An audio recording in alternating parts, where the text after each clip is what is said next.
This is episode 231. The pizza is the output.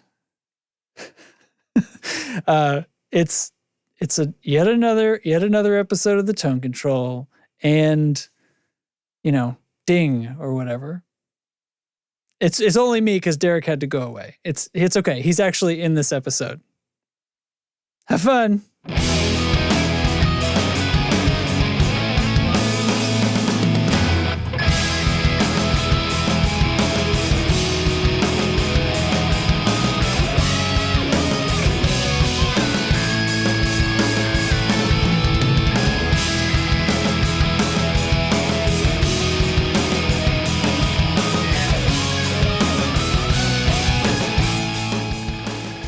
All right, welcome to the podcast that is Derek and Justin talk about our lives with an audience for some reason, and also sometimes guitars. Yes, and wear gray shirts. I had a sweatshirt on before, and I just took it off like right before, but it was gray. I mean, look at me. I got three shades of gray happening here. Oh, God. Shades of gray. Hey, listen. Yes. Can you hear? I'm just, yep. Can you hear my sleep training baby in the room behind me? He's fussing. Oh, so is he crying? Okay. Yeah. So we are in day 7 of sleep training with him, and because sleep is a learned skill, surprise. And I don't need to explain to you, but dear listener, if you hear my baby crying, it's just cut me some slack, Mm-hmm. Mm-hmm. I can't hear it right now, but that might be Discord getting rid of it. I'm not sure. I think it is, but if I seem distracted, that is absolutely why, because he is almost always asleep now. And this is a very weird time for him to be awake. So not loving that. He also got his 6-month shots today, so he's probably not feeling so great. It's a whole thing. It's a whole thing. Everything's happening all at once, all the time. So it's just, I'm not terribly worried about other people hearing him as much as I am myself being like, what is everything okay? Right. So I know he's fine. He is objectively fine. It's just, God, this sucks. Yeah, I remember doing that. It's and you can't tell him. You can't just explain it. And we're supposed to go in with like encouraging words, which feels like absolute horseshit. An encouraging tone of voice, Yeah. And I'm like, you can't understand me anyway. Like, what does it matter if I'm telling you you're doing a good job? Like, he doesn't know what that means. Calmly and even in tone, you're doing a terrible job. Yeah, man. It's awful. It's unbelievable that you can't do this thing that is literally just you doing nothing. And we're only supposed to go in for a minute. Yeah. 1 minute out of every 30. And that's not enough time for him to even realize we're there and like kind of cool off for a second. Subconscious, subtle safety cues and nothing else. Pretty much. Yeah. So the night he slept through the night last week was a total fluke. Just like a complete, he was exhausted from daycare kind of thing. So anyway, Beth and I are both racking up quite a bit of sleep debt, and it sucks, I'll be honest. But it just is what it is. So, but he's not. You pay that price now because I know of people who did not.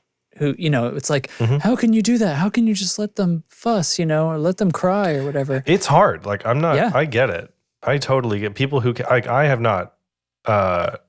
It's so easy to cave because you're like, he's not going to fall asleep in the next 10 minutes. I'll just get him up, especially because like he has to get up anyway in the next 10 minutes. Yeah. So, but he might. Or just the perception that you're being mean to them. I think that's a lot of people fall into it too. It's like you feel like you're being hard on them. It's like, but they just want to know they're safe. And it's like, well, they actually do need to be able to, it's like a little, I'm not one of these macho, like they need to toughen up kind of things, but they're, like you said, it's a learned skill. This is not it's not the same as toughening up. It's like, you have to experience the fact that you actually are safe. You know what I mean? Like, and he can only communicate with us one way, and that's through crying. So it's not like he's in there laughing and giggling. Because then we'd be like, what a crazy kid. He'd just stay in there. Yeah. But that's exactly it. So it's not that I'm caving over like, oh no, he's in trouble. I'm caving over like, I'm annoyed. This is impractical. This is like, the nap window is closing in 15 minutes. Let's just get him up now kind of thing. Yeah. And to just put a stop to this and like move on with our day. Because you get him up and he's like, oh, hey guys. And he's like, everything's fine, which proves he's fine. So anyway, I don't need to go on about this. Exactly. But, so yeah, feeling rough, but it's fine. Yep. Well, that doesn't totally go away. My Arya is 7. The last couple of nights and somewhat off and on over the past few weeks, we've also been having a new set of sleep things. She's learned a new host of things that have to be a particular way, or she believes she can't fall asleep. And now we can communicate. So she'll call us like, I need you to pick out a stuffy for me to sleep with. Uh-oh. The lights are falling down. I dropped my lights. Yeah, sorry. Yeah, like stuff like that. And so it's like, little superstition. Actually, you have this power. And if you try it out, you'll see that I'm right. I saw a great meme today that was like when you're sleep training your baby and they finally fall asleep, and it's the Charlie Day gif from It's Always Sunny where he's like in front of the map, that one. And it's like this? Yeah, it's like green onesie. He ate X ounces at X time. Like like all these things are 54.28% humidity. That's exactly right. That's exactly how it feels. Yeah. Yeah. So anyway. Wow. So anyway, but hey, it's the tone control, and there is actually some audio stuff. Well, some guitar stuff. That's right. I don't need some to audio stuff, this. which we don't cover too much. Yeah. So let's freaking hit it, man. Thanks to Pedal Genie for sponsoring the tone control. Visit pedalgenie.com and start your wish list today. Kapow. It has been hit. I'm going to do a double thing of the week, I've decided. Oh, really? So I got to... we'll save it for later. Because we had the holiday thing, and I listened to all... Actually, I don't think I've even listened through all of the whole holiday episode, but I've gotten it more than halfway through. By the way, right out of the gate with that cheesing the cat shit, I was like driving and just about pulled over the car. Dude, laughing at my own self. Oh my God. Yeah, it's so fun. And I find the holiday episode, for me personally, just because it's in such recent memory, the fun tapers down across the whole episode because like we get closer to present day, and I'm like, well, I remember this joke. It's not as funny already. But the ones from a year ago, like I'm the same deal. Like I'm dying in the car. Yeah. Dude, speaking of dying. Myself. Okay, so dying laughing. Sorry. Okay. I think I've talked about her on the show before. Maybe not. There's a lot of chatter in our Discord about her sometimes. Emily Hopkins. She goes by Emily Harpist on YouTube. Right. And she's a harpist, but she runs her harp through a huge pedal board. And it's great. It is great. Just the best, most fun content for music making and pedal stuff. And that's out on YouTube, in my opinion. It forces, because she doesn't play guitar, she's not beholden to like stupid guitar rules and stuff and like stupid guitar traditions that everybody still kind of subconsciously does. So the most recent video, you saw this, right? Yes, the Talk Box video. I think I didn't reply to you, but I did see it, yes. Okay.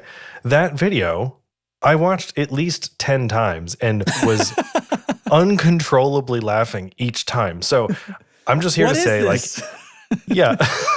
You can't say shit into these things. Can you say fuck? Oh, God. So I'm here to tell you, like, if you're not watching Emily Harpist on YouTube, you're actively making your life worse, and you should go watch it because it's really funny. You're fucking up. It's really funny, and it's just also really smart content. Like, I think it's just a great angle to have a look at all guitar things. But it seems like this episode right now, we're turning into a situation where we're actually just going to be peppering things of the week throughout the episode. Yeah. We could spread them out. We could just, in between every news item. I think of the week to her before, but really? this one Talkbox video came out last week or something, and I've sent it to everybody I know because it's fucking hilarious. It is, because she, like you said, she has a big pedal board. Like, she does pedals. It's not like she's a harp player and the joke is, hey, what's a guitar pedal? It's not. It's that she gets this and she talks about a bunch of guitar pedals, but one of them is a Talkbox, and she sincerely does not fucking get it. And it's like, what the fuck is this? And it looks like for a second, it looks like she thinks she's being shown a sex toy or something. She has no idea what's going on.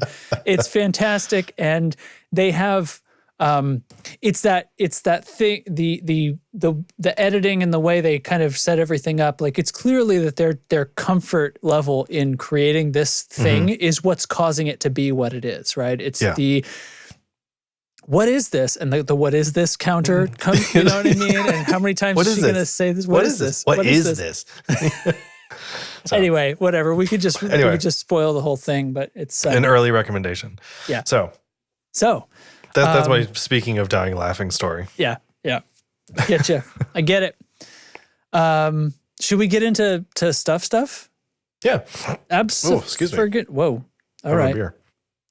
Yeah, the only other interesting. See, I didn't tell any interesting stories. The only other interesting story is I had a super argument with Amazon over 3 times over the past week, and I was thinking, like, as much as that would be fun to hear a Justin rant, I actually don't love the idea of me going on a public forum to talk about like how to Amazon. yell at customer service. Yeah, because like there's levels to this, and it's like.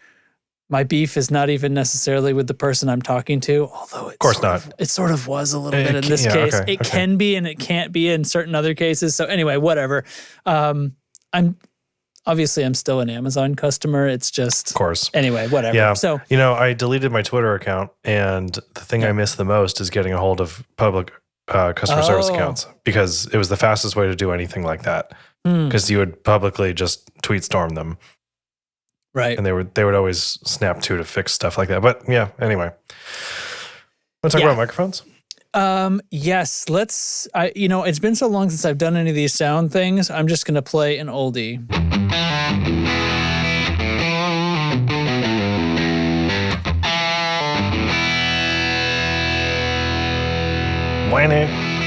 Yeah. It's the tone control riff. Go learn it. It is the tone control riff. And that should I play it all the time.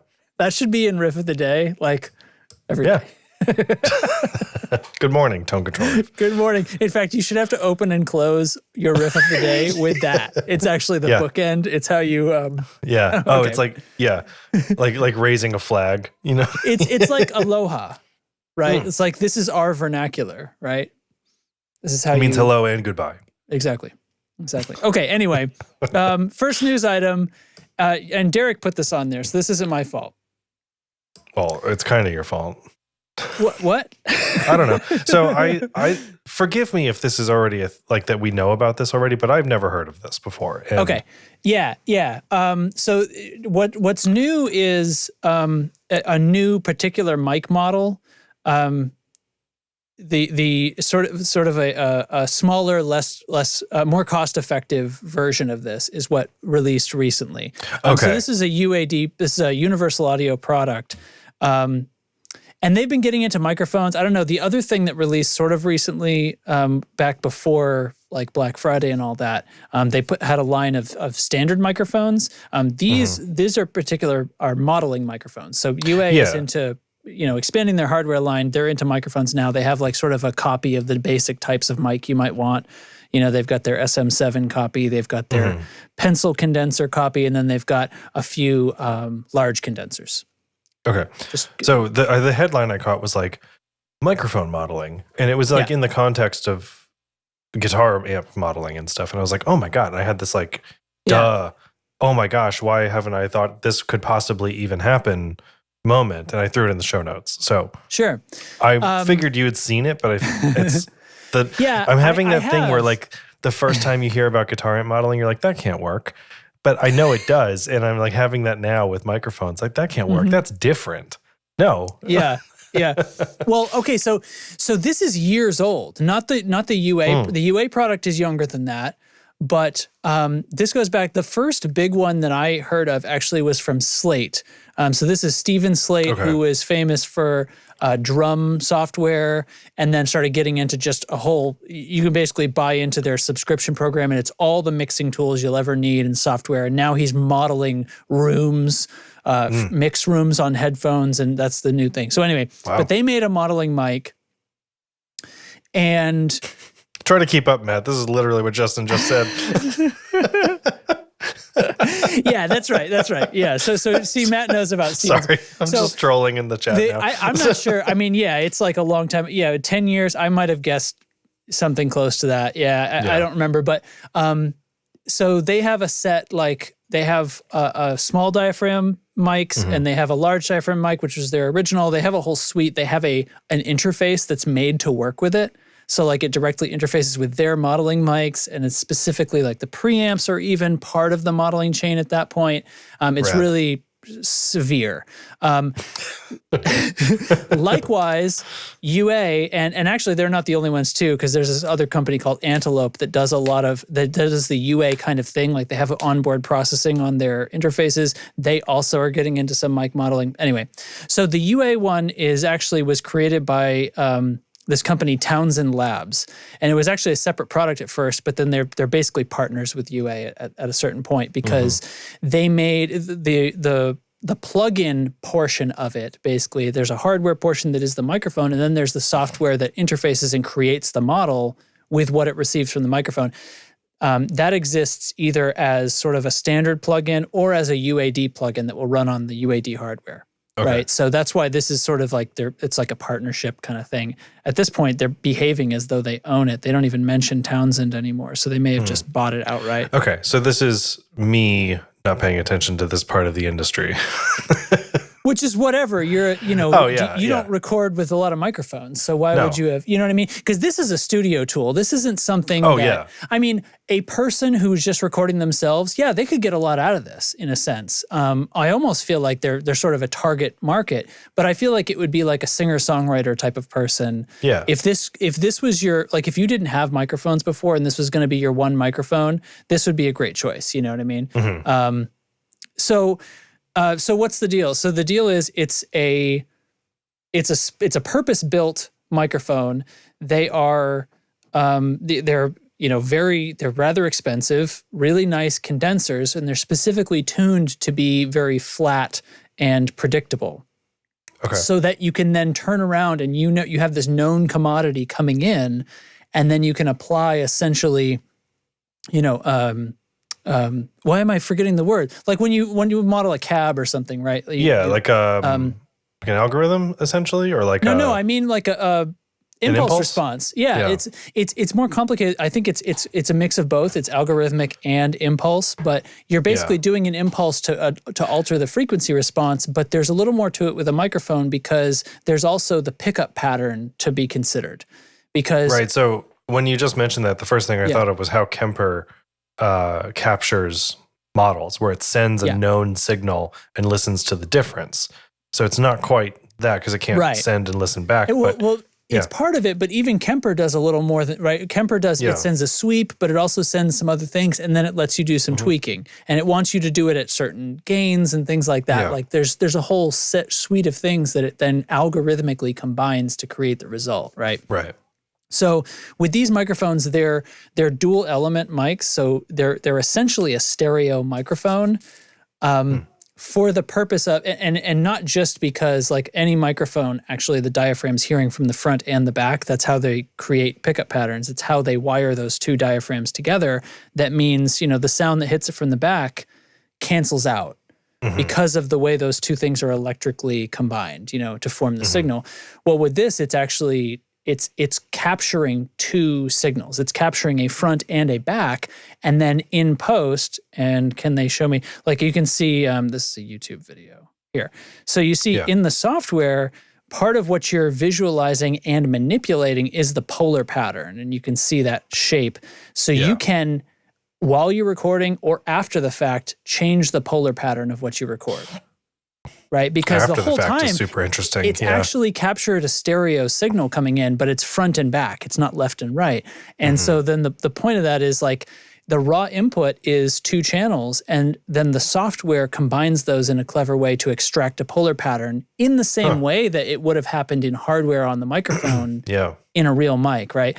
And so you can adjust things, like there's a knob on this software for proximity effect, because that's actually part of the polar pattern that creates that. It makes me get more bassy when I get right onto the mic versus far away. I lose some of that low end. You can simulate that here, and actually you can manipulate it outside of what would be possible in the real world, right? So you can essentially make an omni microphone, a microphone that's hearing equally from all directions, it has no proximity effect. Because that's part of the directionality that creates it. So you could actually record in omni, but add proximity effect. Or you could record in directional mode and then delete the proximity effect if you wanted to. You can turn that knob all the way to 0, right? This is one of those things where we've said this about other gear we see. The tools have to be invented first before you can think of ideas of how to use it. Like you wouldn't think of like, oh, if only this product existed so I could do X. Yeah. And then it's like an inverse necessitation of invention, you know? yeah, exactly. So what's clever about this is you need the microphone to capture correctly, but the plugin is actually totally free. Like you could go download the Sphere plugin right now and install it in Logic, because that's not really what they're selling. Like because it's essentially useless, or it's not useless. It won't do exactly the right thing. Like if you I could run this mic into that. You could. Well, you wouldn't have a stereo signal. So what you could do is you could run, say, a ribbon mic into it, which is, well, no, again, that's not stereo either. It is hearing from both sides, but depending on what you feed it, it would behave differently. Like without a stereo signal, you wouldn't be able to adjust the polar pattern or anything like that. You could apply basically these different EQ curves for the microphones, but who knows what it would do, because what you're feeding it is not the exact sound profile that comes out of the Sphere microphone, right?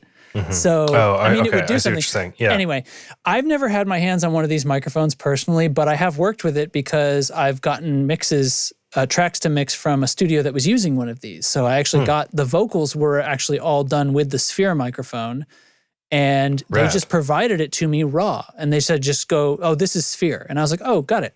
And I went and downloaded. So you went and grabbed the plugin and make those choices. Yeah, Wow, so cool. I put the plugin on that track in Pro Tools, and it turns a stereo track into mono. And then, although actually I could, so that's the, anyway, whatever. I'm going to sit on that for a second and circle back. You put it on, I picked out the microphone I wanted, I adjusted it, and then boom, there you go. I could even print that effect and move on with my life as though it was a rendered effect.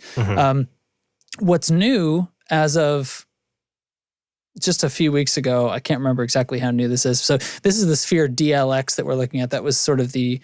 that's the older one now. It's the larger, more expensive one. They used to say Townsend Labs on them. I'm not actually sure if it's a slightly updated version, but the one that just has the UA branding. What's new is, we keep scrolling, we're going to get to a comparison here. So what's new is the two different versions. So the DLX being the larger one, it has more mic models. It is capable. It has a lower self noise. It comes with a shock mount and a longer cable. Who cares about a cable, you ask? Well, it's because it's not a standard XLR. It's actually a stereo output, right? It's a Y cable that terminates in 2 XLRs. So you can use this microphone without the Sphere plugin. Right, you can actually just use it as a stereo It'll microphone. just be itself, yeah. Right. Okay. The smaller one, the LX, is still dual output. It only has 20 mic models, presumably because it can't replicate the actual stereo microphones, because this mic isn't stereo output. I see. That's a little bit of limitation. It still has dual output, but it will only ever produce a mono signal to be once interpreted by the Sphere plugin, because the diaphragms are different. It just doesn't have that capability, right? Okay. Come to think of it, now this memory is coming back to me. I think the original Townsend Labs mic actually had an XY pattern capsule inside the microphone. So I think this is different than the way it used to be. Okay. So well, shit, I learned a lot of things right now. Yeah, it's a pretty cool machine. There's all the things that come. So you see that cable, like those are both male. That's the end. Yeah. The other end is like a 6-pin or a 5-pin or something. More like a tube microphone, the way that they would go, because they have to carry power. Super cool. Like look at this. It's even in replicating isolation. It's crazy. Like, and I'm, like I said before, I'm doing that thing where I'm like, well, no, microphones are different than guitar amps. You can't model that. And like, obviously that's stupid. Of course you can. But it's one of those things that felt like, because it was such a new concept to me, felt like, well, no, that's hardware reliant. Well, so is a tube amp, sort of. Here it was. Yeah. I mean, there's layers to the complication, right? And I mean, the same goes for guitar amps. Like, early models were obviously much less accurate, and it's probably because they hadn't thought of the good ways to get all of the different non-linearities out of a guitar amp, like how the EQ profile is actually different depending on where the gain range is. Kemper has their way of attacking that. There's other ways of doing it, and I mean, these microphones have come a long way since the first Slate one, which was a single element microphone, similar to these. And I'm sure with something like this, I mean, software advances can take you far. If you've designed a well-built low noise microphone that is predictable to begin with, then you can go a long way. And then it's a matter of, it's that cleverness of capturing not just the on-axis sound, but a way of capturing the off-axis sound and storing that away so that the software can deal with it in the clever ways to create the kinds of sounds that the microphone that they're attempting to model will hear. You know what it is? It's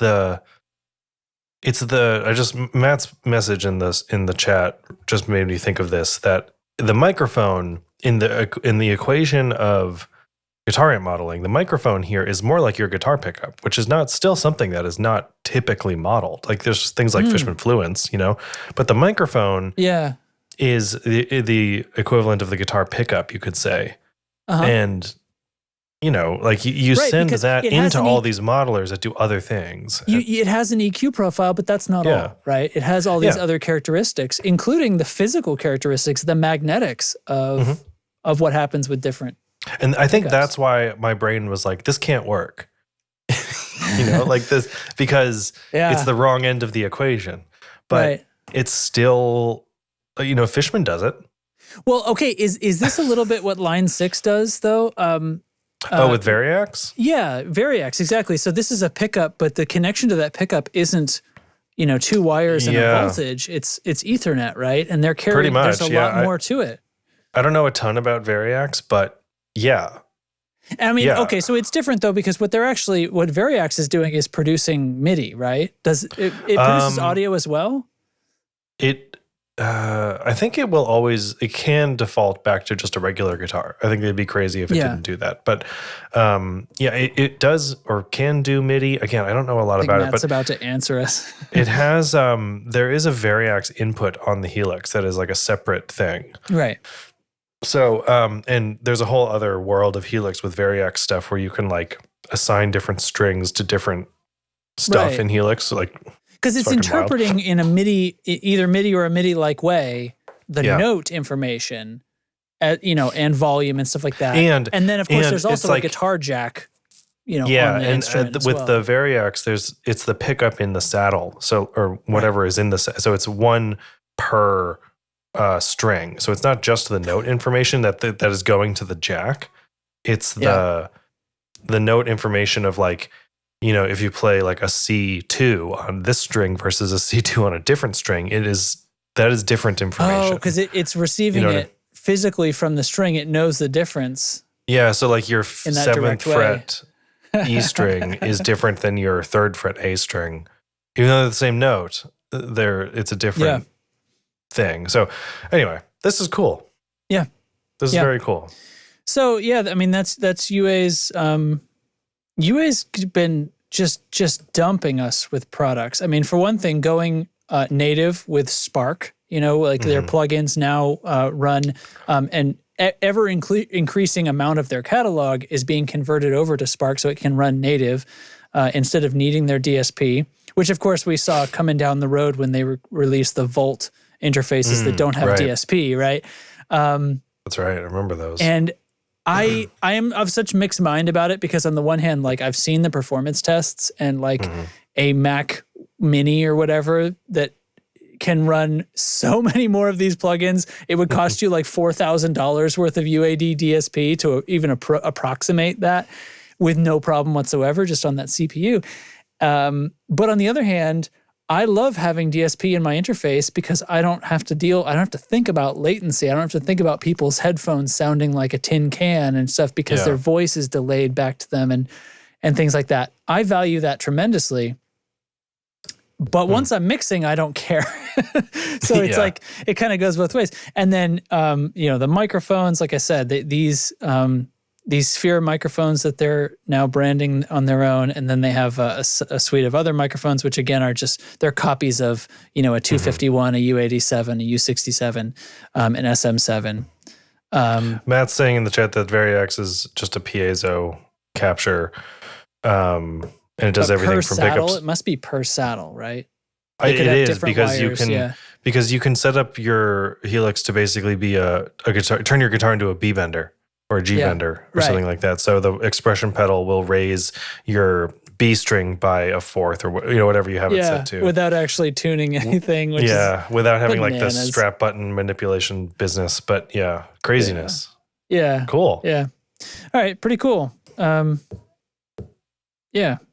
I don't know what. Yeah, that's it. That's all I have on UA. I think it sounds pretty good. We got way more out of that than I thought we would.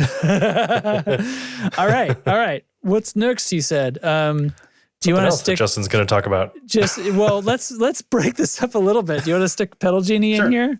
All right. Let's friggin' do it now. So the gifts are going to be, and it's just the last minute us and thing. Matt, but yeah. It's going to be John Mayer gifts, so don't disappoint me, Discord. Here we go.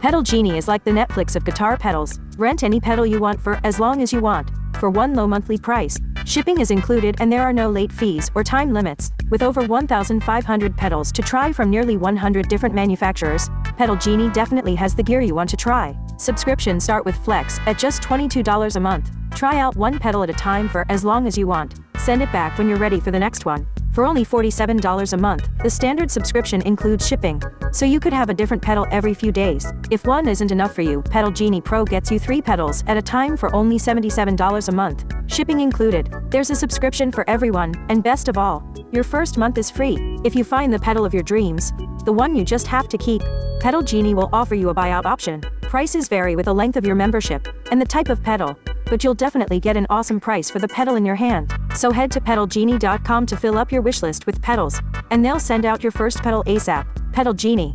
All your pedal wishes granted. What sticks out to me is the guy wears a lot of jackets. Yeah. He's often in layers. It's the price of fashion, Yeah, I don't know if that's like an important detail or not, but anyway. I'm going to say no.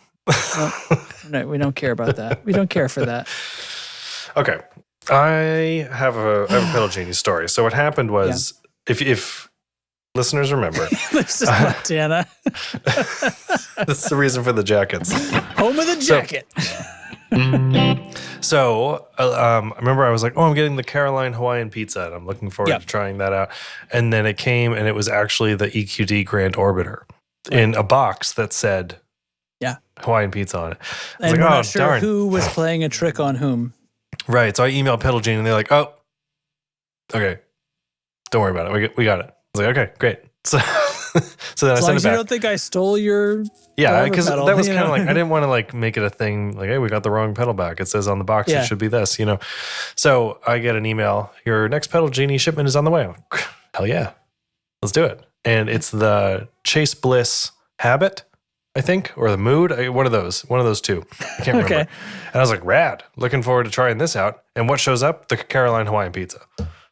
The friggin' Hawaiian pizza shows up. So I don't know if that means next time I'm going to get this Chase Bliss pedal. Maybe I'm just one email behind. Yeah, we're in the preview zone forever. We live in the future. Yeah. It's so okay.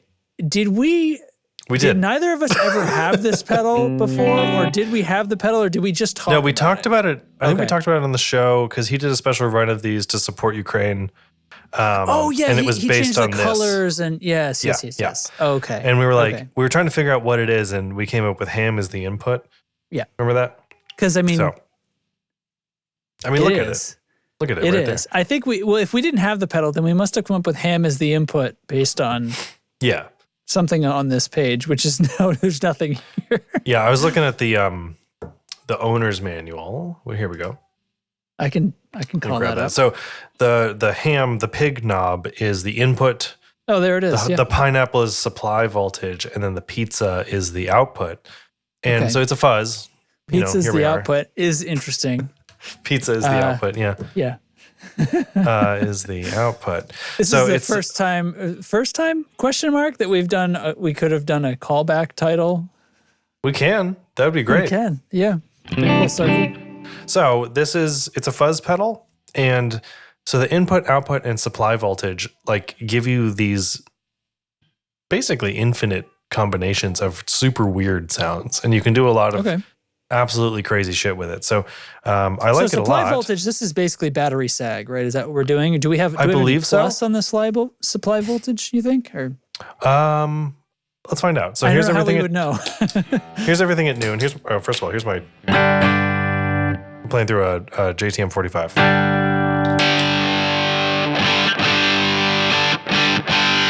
Okay. Bring the supply voltage all the way down, leave everything else. It's like a bias, but also a battery thing. I can bring the supply voltage all the way up, which is probably going to peak. Absolute sausage of a waveform.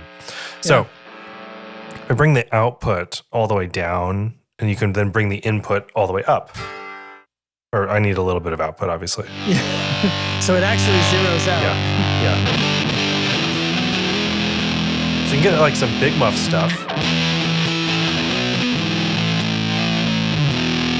And if I mess with the supply voltage then.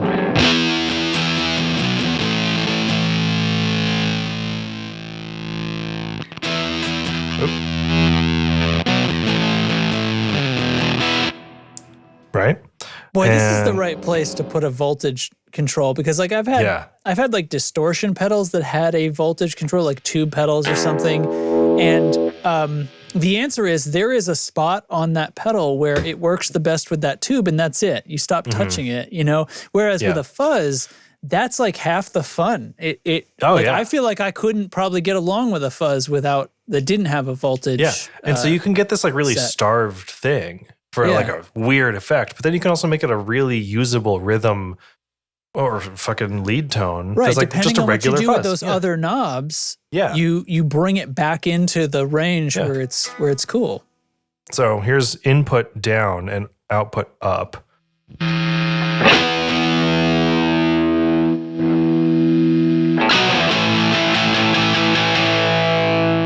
Tame that down a little bit it's for the listener. It's still a little fuzzy, but we're relying on the amp more.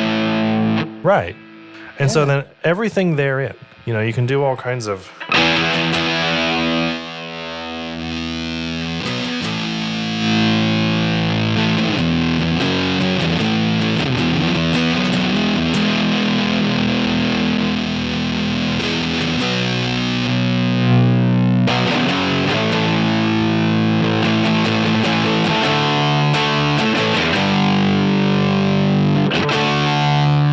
Discord chewing this up. Yeah, I mean it deletes like half of it.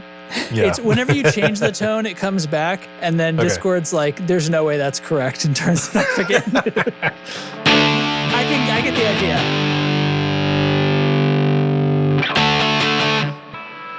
So it also do like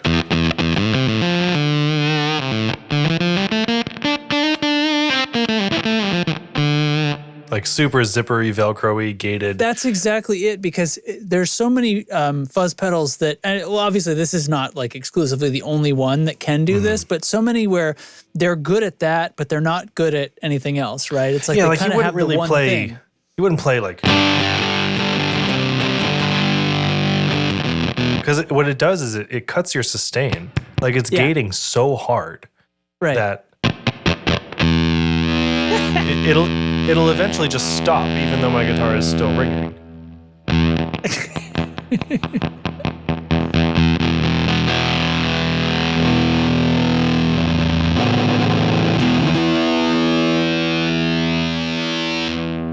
Fuzz is so weird.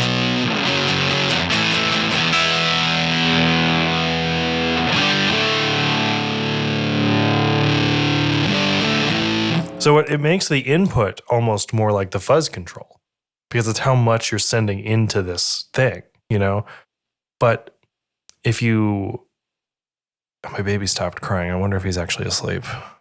Anyway, you know what I mean? But if you starve the input, then you can juice the output. And it, like you said, relies more on the amp in that case. Yeah.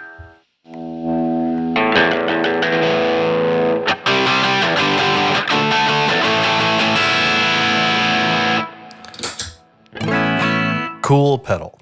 Yeah. So many bits. So many bits. 3 knobs and just like a litany of options. I'm really surprised how much I'm into it. Like it's a lot of fun to just, this is a knob tweaking dream. Yeah. Do you love that this doesn't have a tone control? Yeah. Every fuzz has a tone control. Why do they have a tone control? Is it because they're not as good as this one? And they need a tone control to make up for it? You want it darker? Just fucking change the knobs around? And it can you can still just get play it to darker, cut. idiot. Idiot. So you can, but you know what I'm saying? Like you can, man. You just change all the other stuff and it doesn't need to, I don't know, throw caution to the wind, turn some knobs, live a little. Right. Damn right. I'm into it. It's $189, which I don't love, honestly. Like that's Do you a think price that's a lot? where I feel like it's a lot. Because fuzz being among the cheap circuit designs, you know, or simple circuit designs. Mm-hmm. There's not a lot of components in there. Right. And so they're kind of charging for their design choice. Yeah. It's like an intellectual price. Well, and the tuning of this thing, right? It's I'm sure that whatever's in here needed some. Okay. Yeah. I mean, to a certain extent, see, I sort of feel like what they did was they left the tuning adjustable. Whereas right, but most pedals I mean, have like chosen a voltage, a supply voltage, and they've given you a tone control to try to deal with that. Here we kind of went the other way around, right? I'm not saying that they don't deserve to get paid for making a great pedal. No. But I mean, clearly like it stands out. The stuff that's in it, like if they have to sort by hand or something, that stuff costs money. So who knows if there's fancy parts in here? I don't know. I don't follow that kind of stuff. But I think this is a rad pedal. That simple. Sounds like something a guitar nerd would pay attention to, and we don't have time for that here. I don't have time for being a nerd. So I just think it's so simple to operate, but there's a ton of sounds. There's just a ton of great options inside that are very easily accessible, which is valuable to me. So if it was a little cheaper, I would be all over that. Looks like used. They kind of float around 140. So maybe someday. Mm-hmm. But I think it's a great one. Decent deal at 140. Yeah, I think it's a great one. If you're looking for a fuzz, definitely scope out the Hawaiian pizza. Hell yeah. Sweet and savory. From Caroline and all of their guitars company. Mm-hmm. Radical. It sounded cooler before I said it. Derek's like, did it? Yeah. Did it? Or are you lying? Thanks, Pedal Genie. Thanks. Good job. Good job, man. Yeah. This is a good pedal.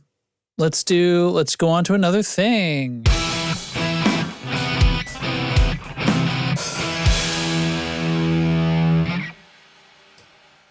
Stabby stingers. Do I still write these into the notes? I should, right? So let's see. Why not? This one I did. That was the Mayflower. Do people still want that? Let us know. Yeah. I'd love to know. Because it takes a little bit of time. And yeah, I remember early on just somebody realizing asked. Now, if I don't jot it down, I'm going to have to jot it down later. Yeah. Early on, somebody asked, and we were like, what a great idea. And then we started doing it. I think it was my brother. Was it? Yep. Sure. Ty, if you still listen to the podcast, do you still want to know what pedal we're doing each time? Because they're always the same. That was the Holy Dove. Holy Dove? Yeah, Mercy Seat, as I recall, is the name of that. I wrote MS Holy Dove on the file, so I'm pretty sure that's Holy what Dove it is. pedal. Mercy Seat. Yeah, here we go. Yeah. Oh, it's a Klon type. Okay, right on. Cool. Okay, so what are we on to now? Well, okay, so this is Justin added something to the show notes. Oh, making my life easier. Can you even believe that? This flew into my inbox actually a few weeks ago, and I sort of thought, hey, I could put that into a tone control show. You know what? I do a podcast about guitars. I do that. So this is a brand new company, as far as I can tell. This is a brand, and their first and only product. Their first product is called Debut. Okay. And it is their only product, as far as I can tell.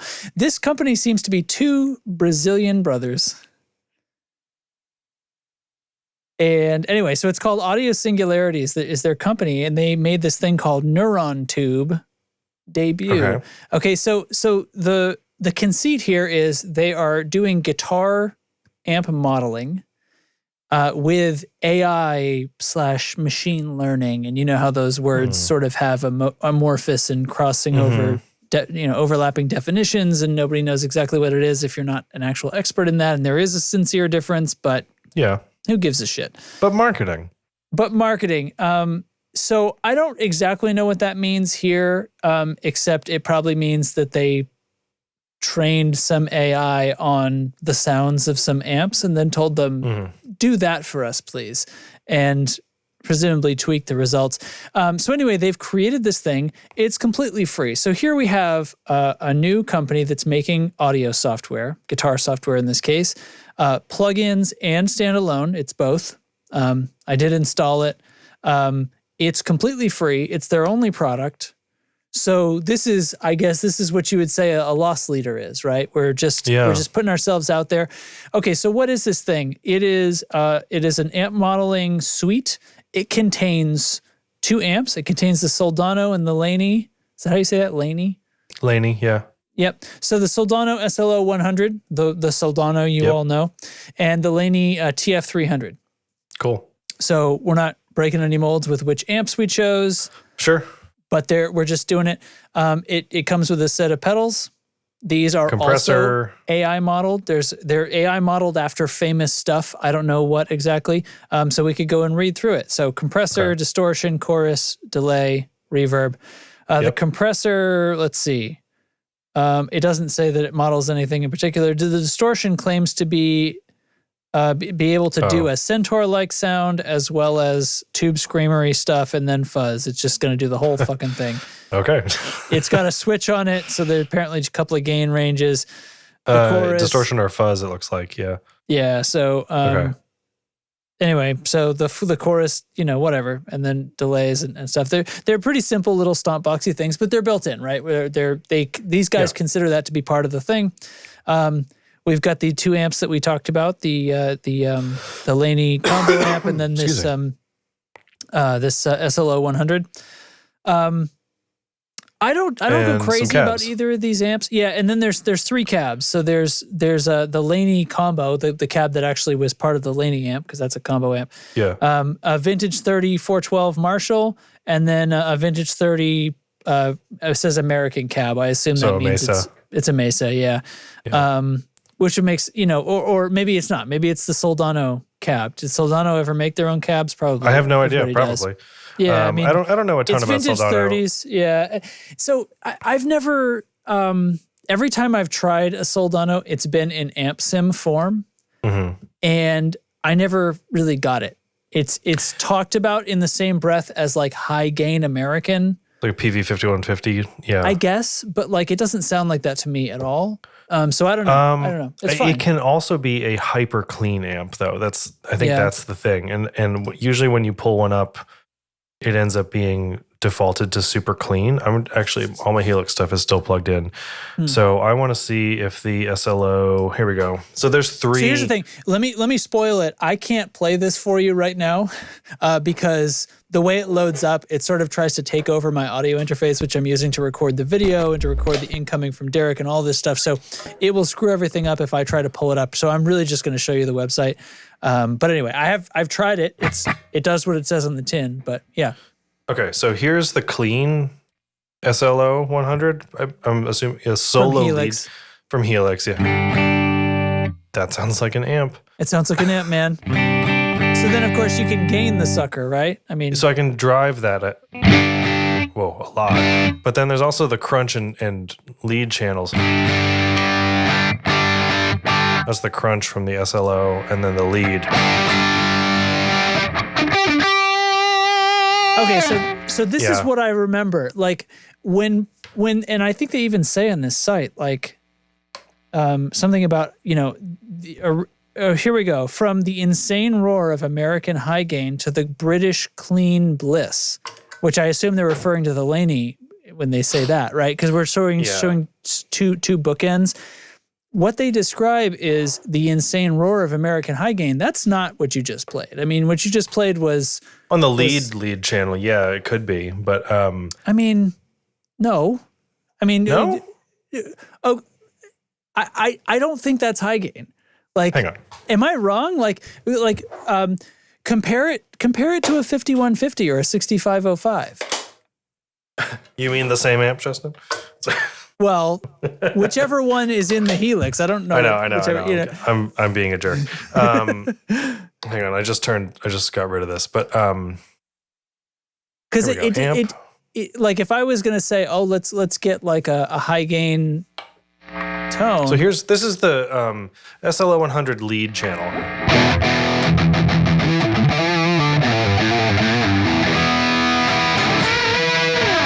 I think that's high gain. Okay. I would call that high gain. All but right. the same amp can do this.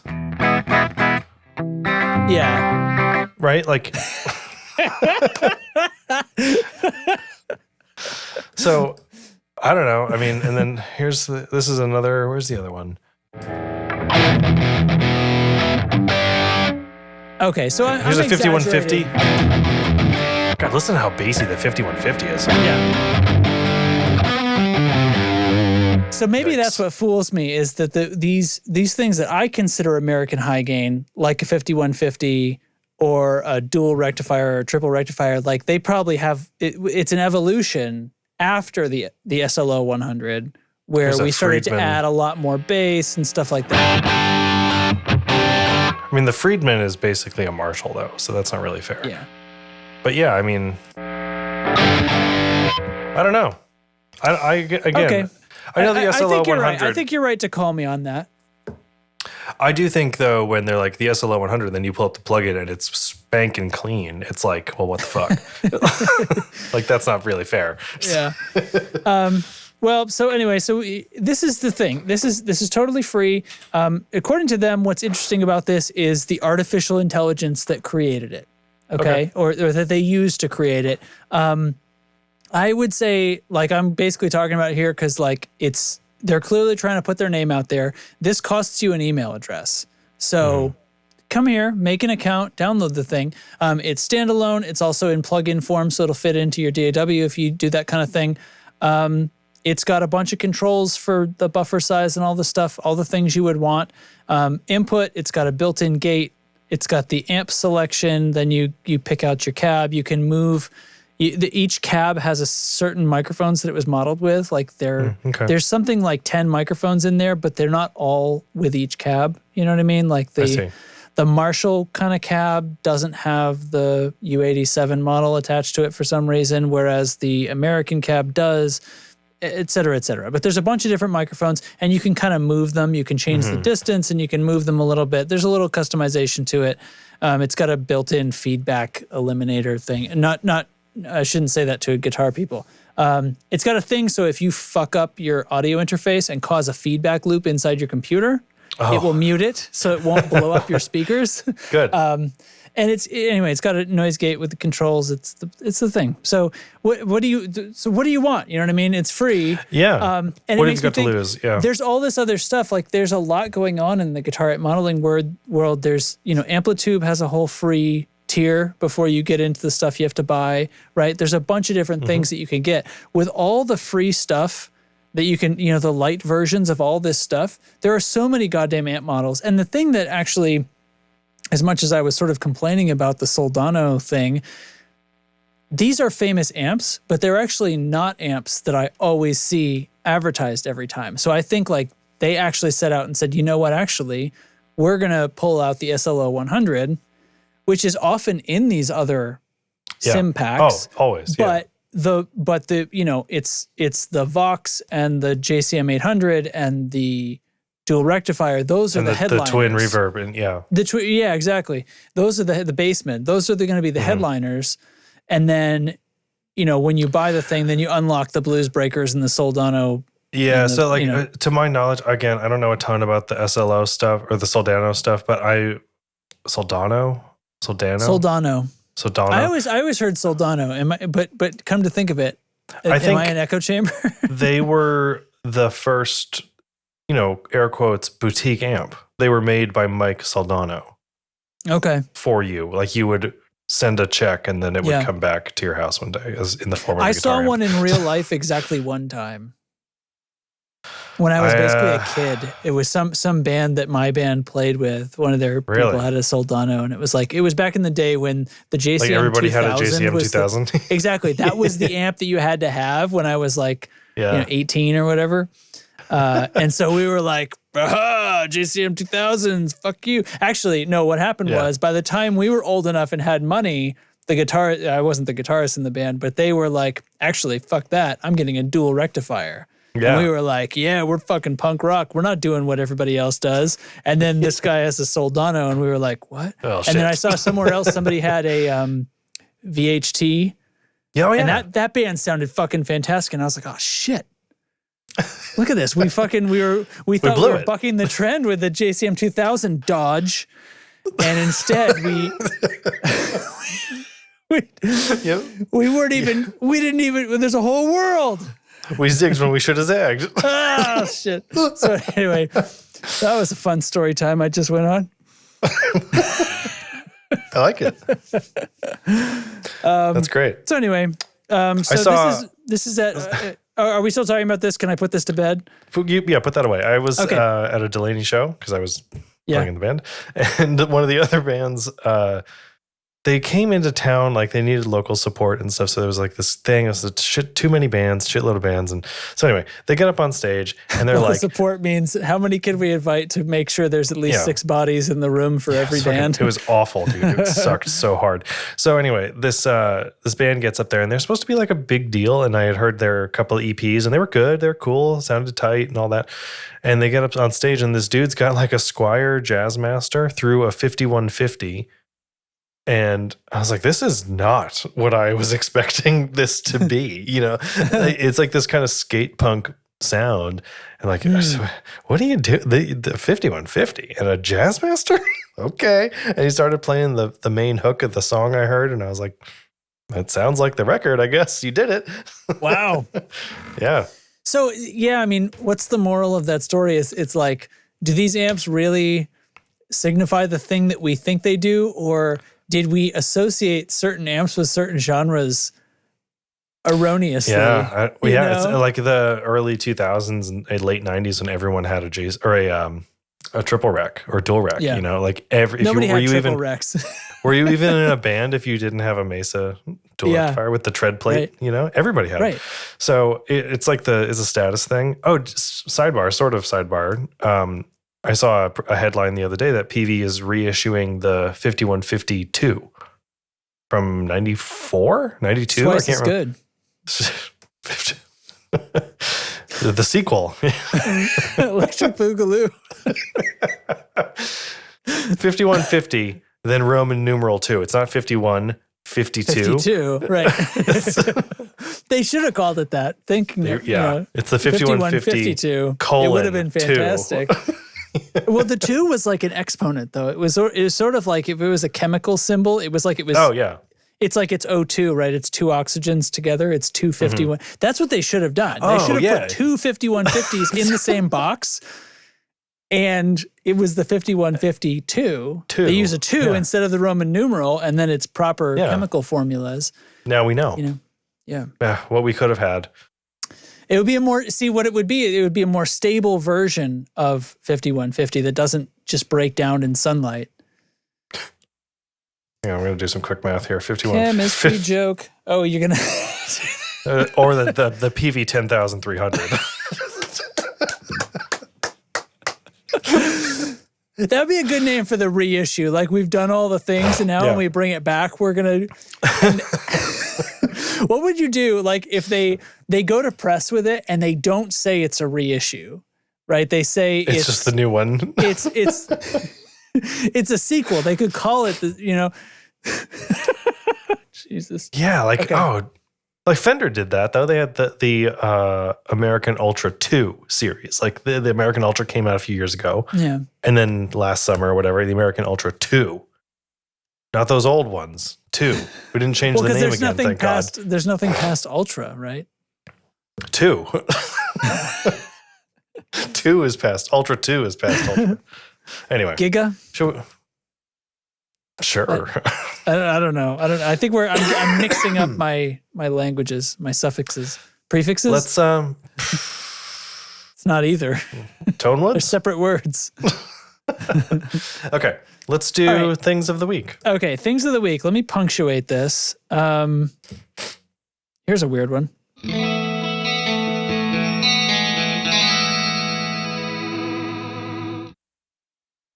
What is that? That is the sea foam.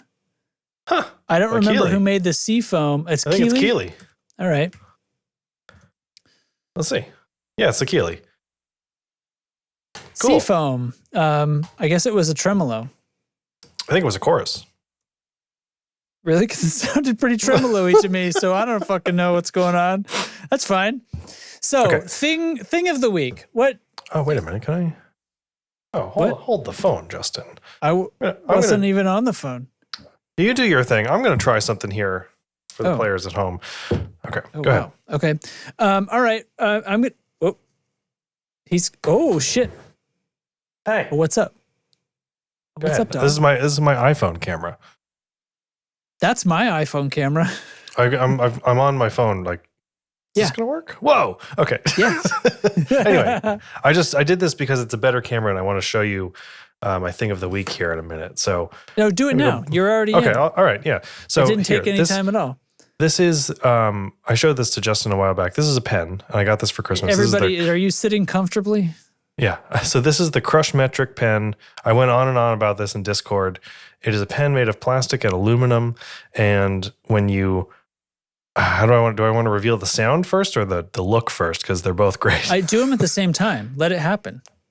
Oh, I got my mics up here and my camera's down on my desk. Move your mic. Your mic's on a boom, dude. All right, here we go. I got to Here we go. ASMR. Gotta get the mic in frame. Okay, everybody. So, look at that. Look at that fucking thing. So sick, right? So, it makes this amazing sound.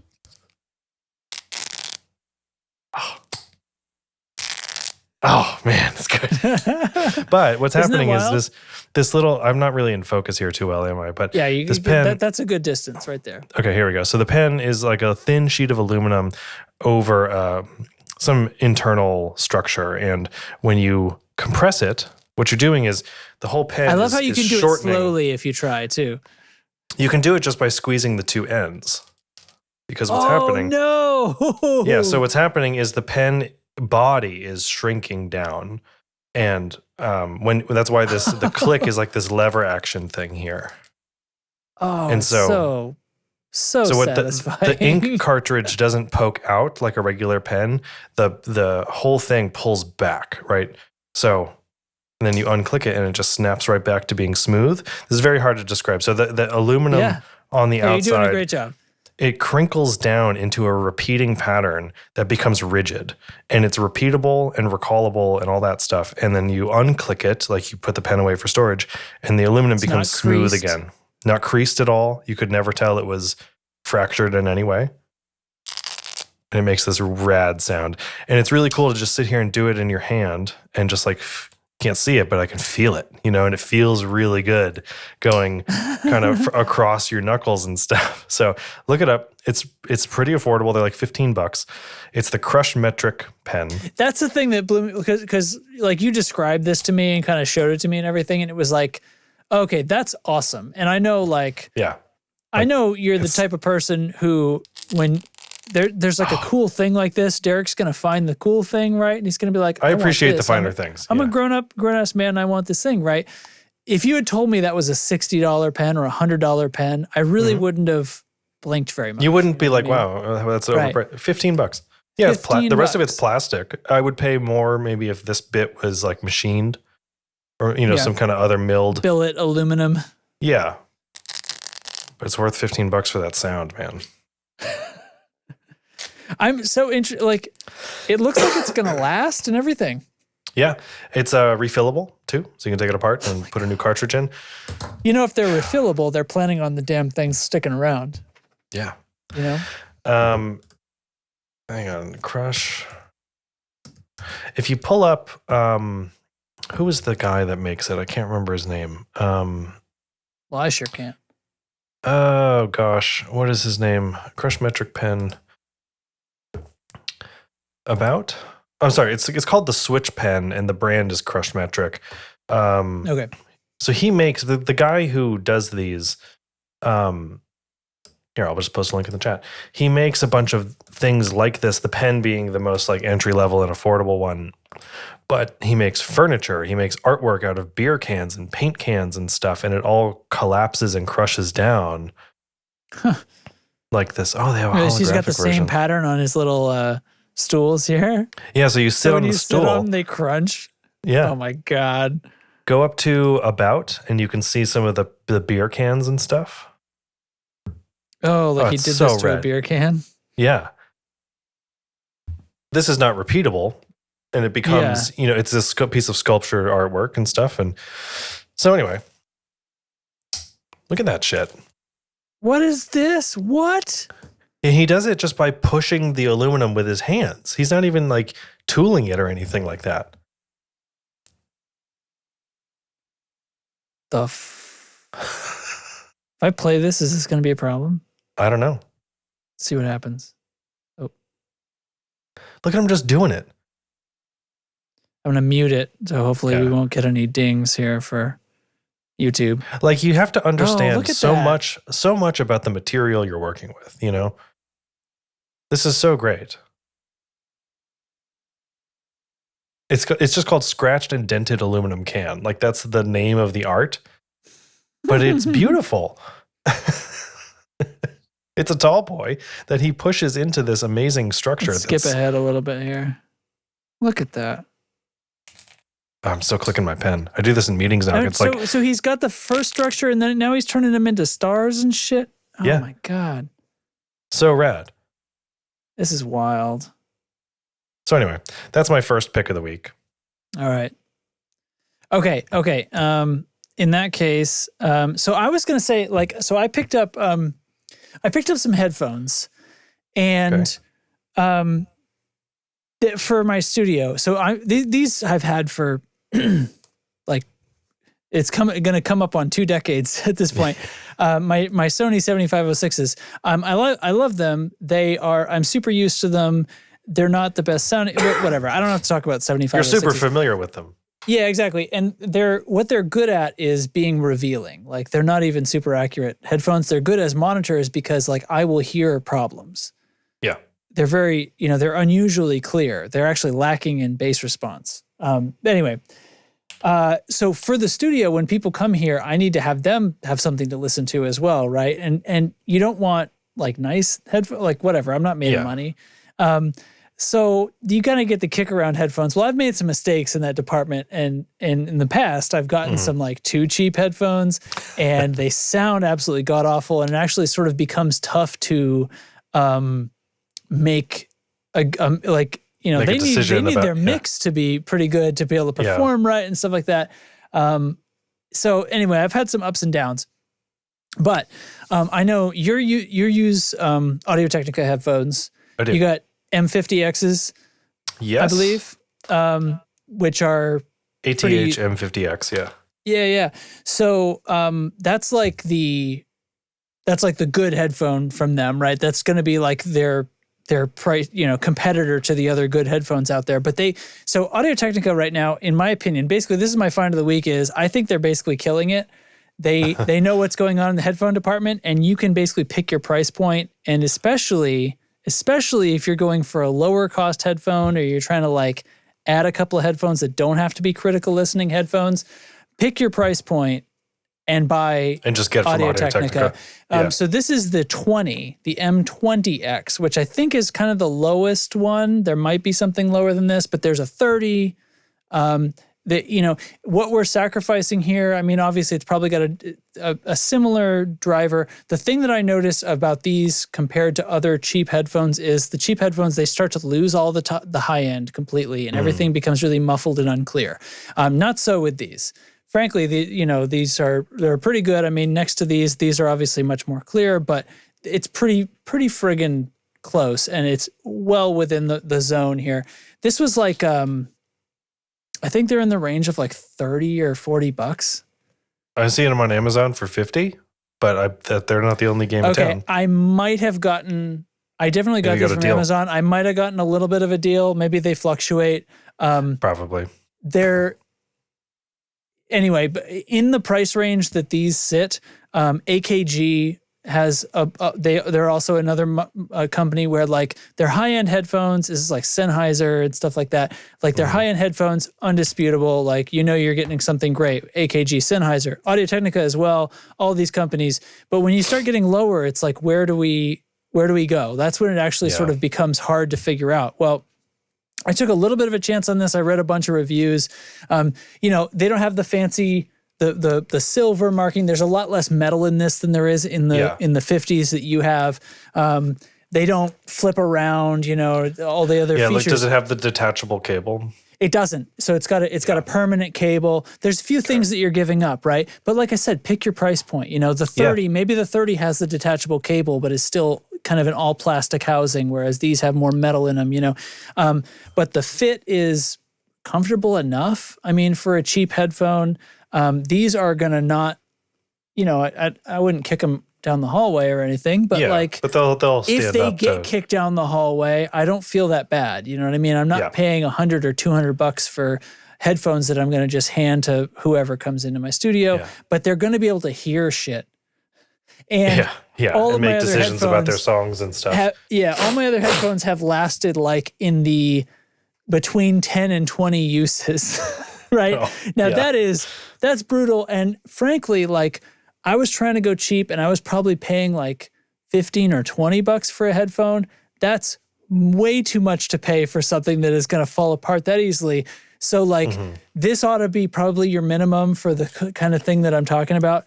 But this is something like, if somebody had these and this was going to be their personal headphone where I'm going to record, I'm going to be a singer-songwriter, I'm going to record guitar or whatever, I'm going to do some mixing and I don't have a good room or good speakers, this could be your starting point. You know what I mean? This can be your bare minimum. Yeah. It's not super expensive, but they're not they're not just like, it doesn't sound like you stuffed cotton in your ears. You know what I mean? And I've never found, like, I've looked for cheap headphones because I'm always trying to find the cheapies that are going to be the population in my studio cheapies. And they all sound like cotton in your ears. And this does not. So I felt like it deserved a call out. I think Audio-Technica, it's the choices you make when you're trying to cut down your price point, and they put them in the right spot. It's not, it's like, it's a rigid thing. It's all plastic. I can see, it's basically like you could see where it's almost like they 3D printed these things, like whatever. But it doesn't mean it's not strong. And they've got ear pads on them. They're not, it's good. They're adjustable, whatever. These are more comfortable than this. That's not, that's not I'm not trying to say that they're amazing headphones. If you want something on this level, Derek's wearing them right now. Yeah. Those are fantastic goddamn headphones. And in fact, they make the M50Xs now in a new product. They make them wireless. Yeah. And essentially, and with a like, they're like gaming headphones now. They're trying to be in that zone. So they'll make them with a headset mic. That's, I think that one's detachable too or something. So it's like the ones that you're talking about, the 20s there, they come in a wireless option too. Do they? Okay, great. Yeah. So you can, you want your headphones to have. They can be just your listening, those are music optional. Listening headphones. Exactly. And when what you're paying for extra, it doesn't mean you don't get this. Like, you can have the wire on them if you want. Mine are not Bluetooth, but yes. Yeah. No. But right. But if you get the version with like, I think it's like in the $300 range for the M50X, the good headphone that is the Bluetooth as well. But you can get a wired version. They have all the different things. So anyway, shout out to Audio Technica, because I think they figured out which corners to cut, and I think you can feel safe. Pick your price point. Yeah. My actual suggestion of the week, that was what I chose to talk about earlier today, is a music recommendation. If you like music and stuff, it's. And you know what? If you don't like music, that's okay too. We still love. No, Derek. We still love you, but do come into Discord and explain that to us. Yeah. Okay.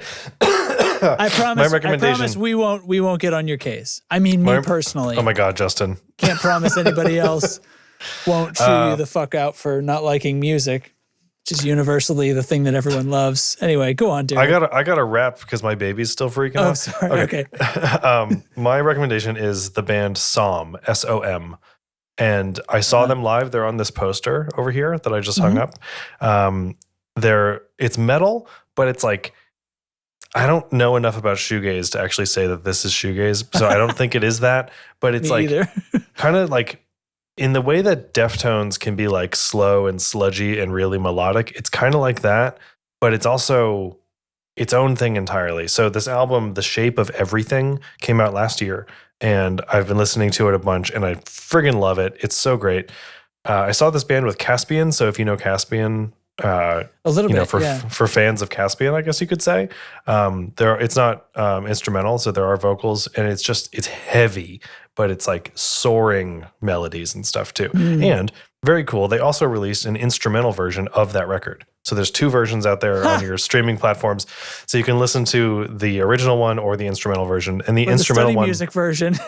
Yeah, the instrumental one they posted. I was just like catching up with them on social media, and they said the instrumental one has a slightly different mix in a few places, so they could let other parts shine a little differently. So that's cool. And they have a couple other records out there and stuff, but that's the one that came out last year, and I'm really into it. The band SOM. That's cool. I mean, often bands will have an instrumental version because they have it for sync, but the mix would be identical, ideally, if it's for sync, so that you can bring the lyrics in and out. But that's pretty fucking cool. Love it. Dude, so Apple Music now has this Apple Music Sing thing, which is like a karaoke type product where you can, as far as I know, on any song, you can pull the vocals out. It has to be that if they have the version, right? Like where you can toggle. Not that I've found. I've not messed with it a ton. It pulls it out or very low down, and like you can still hear like the reverb trails or something like that. You know, so it's there. But it's kind of not there. And hopefully in a better way than just deleting the center. Like that old trick. Well, it fades the music down and then fades it back up. And the mix is different. So like something has changed, but there's enough time in between. Interesting. And the vocals aren't there. So you're like, I don't know what actually happened. But it's really cool for learning guitar parts. So keep that in your back pocket. Anyway, I gotta go. All right. So many things of the week. All right, man. Well, thanks for listening, everybody. And I struggle to find my business and all this stuff. Thanks, everybody. You know what to do. Find us on Discord, discord.io/tone control. And if you want to support the show, and we did go long. If you want to support the show, go to patreon.com/thetone control. We love all our supporters. We have a bunch of tiers for you, and we have special things that we do like hangouts and things like that, and secret channels in the Discord and stuff like that. Oh my God, I forgot the fucking t-shirts again. Oh, next time. I made new merch. Oh my God, are we pushing it back at home? You know what? Yeah, no. You can't. I have to go. Like my wife texted me that she's losing it. So all right, I'm going to put it in the notes. Add fine. the shirt. Okay. Yeah. All right. I'll finish it up. You can go. Okay. You can go. See you. I'll finish it up. Bye, everybody. See you, Derek. So anyway, yes, thanks for listening. And now we have this weird thing. I wonder if I could turn that off. There we go. I turned it off. All right. That's life sometimes. But thanks to the patrons. They make everything great. Add the shirt. Derek wrote the title, Add the Shirt. You know what? I am going to add the shirt because I made this and I wanted to share it with everybody before. So let me let's see if I can find a way to show this to you guys. We made another merch design and I meant to do it last episode and I forgot. And then it was like going to come back again. And it's like, that sucks to make you guys wait another 2 weeks. So let me see if I can call it right up. Okay, bam. All right. So here we go. New merch design. So it's the mids design. This was a t-shirt that I realized I wanted to make after the episode we did last year with Copper Sound, and which I think had that same title. So anyway, there's the super cool t-shirt design. It's all new. I put it on a few different kinds of t-shirts, mugs, and a couple of bags like the little zipper pouch bags and stuff like that, which I feel like, I'm not sure if people are into that, but I feel like that's sort of something a guitarist might be into. So I got it. There's, the typical standard t-shirt. There's the comfort tee, which is more of like a, there's some that are like slim fit. There are some that are more like standard fit and stuff like that. So pick what you're going for. I think I made a long sleeve as well. Let me know if there's something that you want that isn't there. But this design works on dark colors, so everything's kind of a few different dark colors. And that's that. So that's live now. Have at it. I hope you dig it. I want to start doing more things like this, and you'll notice it doesn't have like just the standard tone control colors because I wanted to, expand a little bit from that too. So anyway, thanks everybody for listening, watching. It was a fun episode. And thanks to the patrons this week. The patrons include Nick Greenwood, Carson Ricketts, Matthew Fenslaw, Ryzen Welf, Jamie Evans, Doug King, Big Daddy Doug, Righteous Ryan Johnson, Steve Huffman, Jonas Sabatini, Justin Change Eric's name, Brian Gower of the Tone Jerks podcast, Mako Guitars, Andrew Walsh of Andrew's Alcove, Doug Christ of 37 Effects, and Sean Wright of Lollygagger Effects. Thanks everybody so much. And we'll see you next time.